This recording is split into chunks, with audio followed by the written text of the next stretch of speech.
Just a review of the 50mm 1.8. It's the new STM lens. I've owned the Mark 1 for many years. Obviously it's been around forever, and they've just brought out the STM. Well, they brought it out this year. They've cured everything I think that I didn't like about the first one. I've owned quite a few of them because they were quite plasticky. This is a much better made lens. It's really well made. So the other thing they've changed is the filter thread. So you're on a 49mm filter now. Optically it's pretty much exactly the same. I've looked at a lot of test charts and they're saying this is pretty much exactly the same lens, but what they've done is put the STM motor in. And the STM motor makes so much difference to the lens because it's just accurate. So when you're trying to focus now and you move and you focus on something, you'll just find it's a much better focusing. The metal mount is also really good, and it's more in line with the Mark. I say the Mark 1 actually. I've made a mistake there because the Mark 1 was the best lens. Then the Mark 2 is the one I've owned for years, which is, you know, very plasticky. It's still loved, but I wouldn't even touch it with a barge pole now, to be honest. You want to go out and buy this lens. So optically, what interested me when I first started using it, was it as good as the 24-105 if I set it at 50mm? I have to say this lens matches up to it very well. So if you set the 24-105 f4 at f8 and you compare it with this one might actually be a tiny bit sharper across the frame. So it's been a very good lens.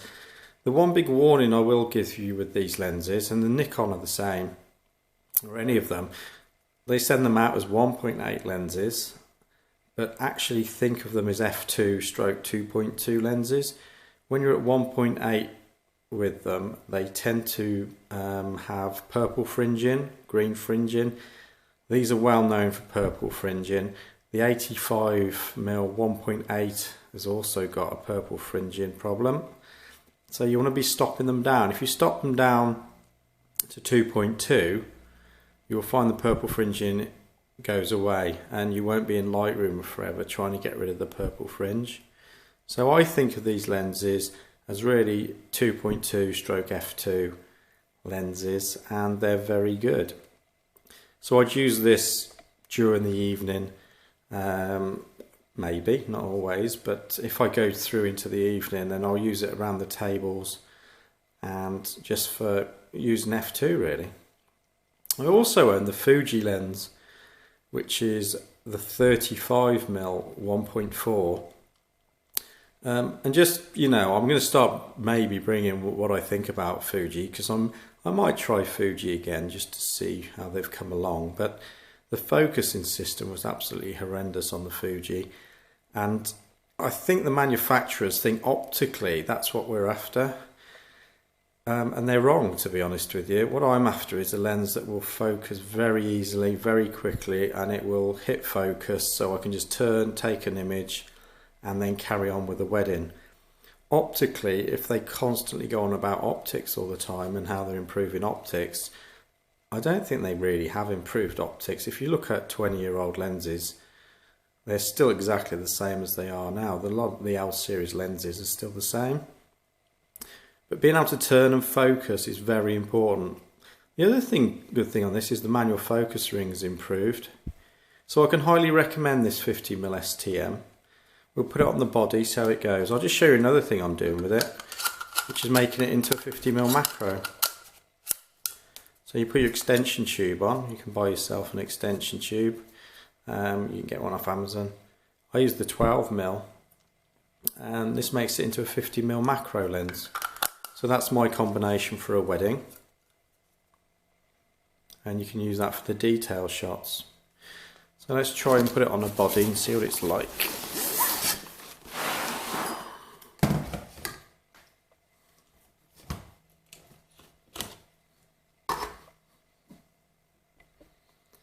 I'll just whiz the extension tube off, I think, and then we can have a look.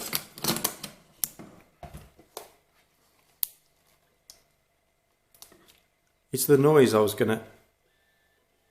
You've still got that noise, but it's the way it focuses. It's very... I can describe it as focusing. The other one was like... I mean, you can still hear it. So if you're in a church, you'd still hear it, but I've just found it really good. I mean, it makes sound a strange review. I'm not looking at optics. What I'm looking at is, can I turn, focus on something, take the photo. That's as simple as it is. Now, as I say, that's a massive improvement over the old one, which would just go backwards and forwards forever. So if you compare that to, we'll put the 24105 back on, which isn't an STM, which is a USM motor.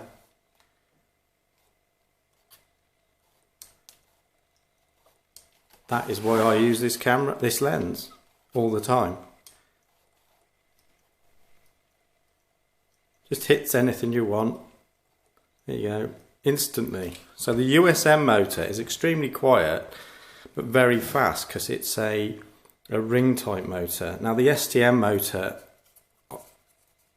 was really for video, so they're making it a bit quieter. This is a big improvement. I can recommend this lens if you need that extra stop. So what I'm using it for is just to gain that extra stop, also from f4 to f2, or a couple of stops. So I might use it at 2.8, just to, you know, from 3200 ISO, as somebody has told me recently. We'll call it ISO forever, because I have. If you're during the evening and you just need that extra stop or two, then you can get out this lens. So it's very useful. I know it's a bit of a vague review, but it's a straight recommendation. Buy this lens. I've used lots of different 50mm lenses, and it's very good, and the motor's very good, and it's just one of those simple things you can put on, get the job done, and then get on with the next part. You don't want your equipment getting in the way of what you're doing. If you're finding you're struggling with your equipment, I always say to people, go to somebody that uses the equipment and work with them. If they can't still make your equipment work for you, and it's not working, it doesn't feel right, just sell it. Just get rid of it. It's just, you know, it's a waste of time having this stuff if you can't turn, take the photo, come back with the result, move on to the next thing. And it's really important that it works very easily.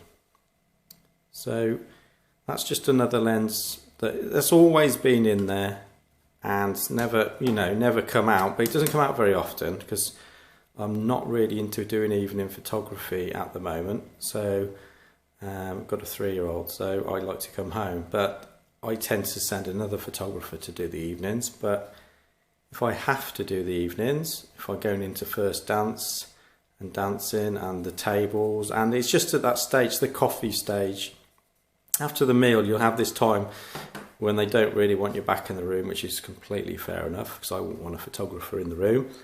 You can take your 50mm in at f2, put your ISO up, and you can just walk around the tables and you can pick off, you know, everyone will ignore you at that stage as long as they've had their meal and on the coffee, because the iPhones will be out and they'll just be taking photos of each other. So you can just get away with a small body. The other thing you can do, obviously, and the great thing about the 5Ds, take the battery grip off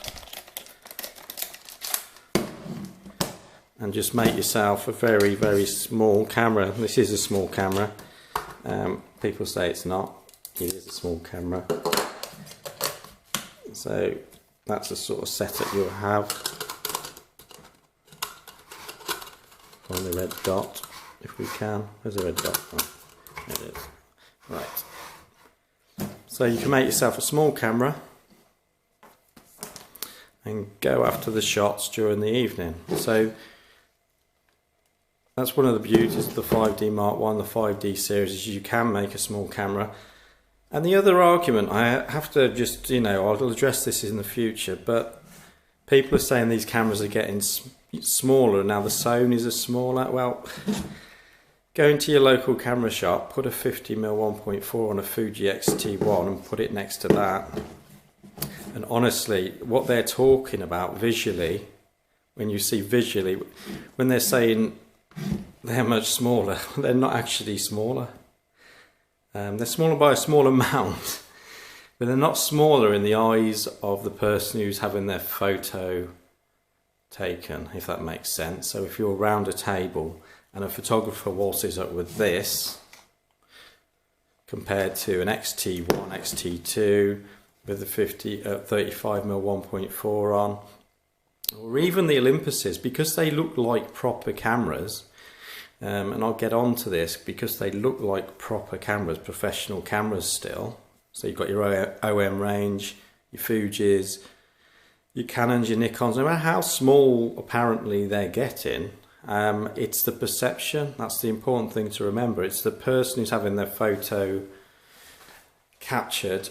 It's what they think, and what they think is, if you've got a flash on top of your camera, instantly they think you're a professional. If they see a camera that is professional looking, which is most of the ones you're looking at throughout the ranges when they're in the cupboards in London Camera Exchange, wherever you go, then what you're seeing is a professional photographer. If you really want to see what isn't a professional looking camera, it's the one I'm videoing with now, and I use this all the time at weddings. I use this Samsung. It's got an APC size sensor. I think that's right. Yeah, it's on the back. APS/C, sorry. I always get that wrong. CMOS sensor, 20 megapixels. But this camera looks like it's straight out of Argos, and it is, to be honest with you. But the file out of it's amazing. So when I want to look like a photographer that really doesn't know what he's doing and is just a friend with the camera, I put this one round my neck and I get a lot of different, it hasn't even got a viewfinder on it, just a tilt screen, and I can go wherever I want, and they just think I'm friend of the bride who's coming with the camera, and I do that quite often. So start to look at your system as what you want to come back with from the wedding, and what you're going to actually need, and the perception from the guests and the family and friends. It's just sort of, it's working out how they're going to feel about your photography, rather than looking at magazines and blog posts and YouTube videos and saying, everyone's saying this camera's smaller than that camera, so therefore you're not a professional photographer. To give you an idea, if you wanted to go for a camera that looks extremely amateurish, if you like, you might go for an X100. An X100 by Fuji. People are getting good results with those. The reason is because the perception is that that camera might be somebody shooting film for a start, and it might be a hobbyist. So in their heads, they're perceiving that as a hobbyist, and they're no threat to them, so you can get in a lot closer because you're a hobbyist. I actually do the opposite with cameras as well. I take this and I use that a lot. Obviously, when I want them to think I'm the professional photographer, and it might be when the group photographs aren't going great and they're mucking around and they might have had a drink, and I'll get that lens out. I used to do it with the even bigger 2.8 lens, and all of a sudden they go quiet because they realise that somebody that owns that lens would not actually be mucking about. So the perception is very important. That's where the 50mm 1.8s come in. You can look like the friend, you can look like the amateur. I'm not saying that amateurs produce amateur results, because they don't. To be honest, most of the amateurs you see, they're all in the same positions I'm in. They're probably getting extremely good results. So it's just a quick tip. I mean, I know this started off as a 50mm review, but start looking at your kit as more than just the best optics that come back with the best results. You've got to start thinking about focus speed, the ability to turn and take the photo, and you've also got to think about the perception of the couple and the perception of the guests. So I hope that helps. It's just a tip, but don't get into this trap of thinking that the OMDs, which look like SLRs still, and a lot of the Fujis and the Panasonics, you know, the GHs, that's apparently a small camera. Line them all up, get them out, have a look at the cameras, and the 5D Mark I with that lens on just still describes the same thing as all the others, which is very enthusiastic amateur at a wedding. As soon as you put that on, you're a bit more than an enthusiastic amateur at a wedding. Even that on, and people will be thinking, you know, what's he got there? He must be the professional photographer. So I hope that helps. It's a very useful lens, the 50mm or the 35mm when it's the APS-C, which I keep getting wrong. So just have a think about it, what you want to do with, what you want to come back from the wedding, what you want to come back with. Just think about what you're taking with you, and that will determine what you're going to come back with. Don't expect to waltz into a room with flash guns and SLRs or SLR looking cameras and come back with very discreet images, because to be honest, people will act up to you and you won't be able to do it. The reason I can go into a room with this professional stuff and still make them feel like I'm an amateur is because I actually talk to them, and that'll be another video, but actually talking to the people is the key. And if it's one thing I would have loved to have known when I did the first wedding and the first 100, is you break down so many barriers just by talking to the guests. Hope that helps. Anyway, we're at 18 minutes nearly, and I've decided none of these should be longer than 15. So comment below, like the video if you do like it.